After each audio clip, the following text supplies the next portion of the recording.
Je suis avec Carole Delga, la présidente de la région Occitanie. Nous sommes au rassemblement contre l'antisémitisme. Bonsoir Carole Delga, vous êtes présente ce soir à ce rassemblement. C'est important pour vous ? Oui, bien sûr, c'est important parce que à travers cette belle mobilisation, nous démontrons que nous sommes tous contre l'antisémitisme, que nous sommes tous pour la fraternité, que nous sommes tous tout simplement pour la République. Vous avez reçu cette lettre d'injure avec des croix gammées inscrites dessus. Quelle a été votre réaction, expliquez-moi, quand vous avez ouvert ce courrier ? Une réaction de surprise et puis de suite une réaction de sursaut, de mobilisation. Je me suis dit cette indignation elle va être utile. On ne peut pas accepter au XXIe siècle de voir des croix gammées, d'avoir des insultes sexistes, d'avoir aussi des menaces de mort.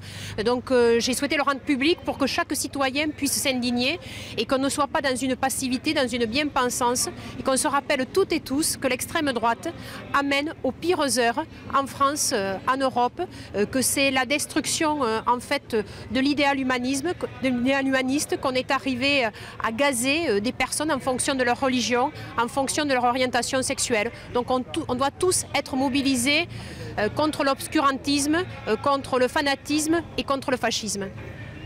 À l'heure qu'il est, il y a quand même pas mal de monde qui est arrivé sur ce rassemblement, des hommes, des femmes. Ça vous rassure ? Oui, ça me rassure, puis il y a des jeunes aussi. Voilà, c'est-à-dire que ça leur rassemble toutes les générations, même ceux qui n'ont pas la mémoire des pires heures de notre histoire, de nos guerres. Eh bien, la jeunesse, elle est là, nous sommes tous mobilisés dans un rassemblement unitaire. Nous, ce que nous voulons ici, c'est une France généreuse, c'est une France fraternelle, et ça, c'est extrêmement important pour l'avenir. Nous devons nous rassembler au service de cet idéal. Comment est-ce que vous expliquez cette montée des actes antisémites ? Est-ce que vous l'expliquez par le mouvement des Gilets jaunes, par exemple ? Non, je ne l'explique vraiment pas par le mouvement des Gilets jaunes, parce qu'il est nécessaire de constater que depuis des années, les actes antisémites augmentent. Sur l'année 2018, c'est 75% de progression.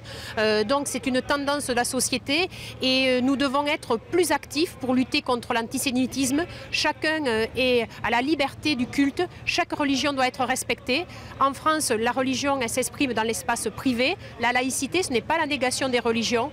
La laïcité, c'est dans la sphère publique, il n'y a pas de religion. Et après, chacun croit ou ne croit pas. Merci Carole Delga. Merci. Et je rappelle que ce rassemblement réunit les syndicats, les élus, les politiques, ainsi que de nombreuses associations.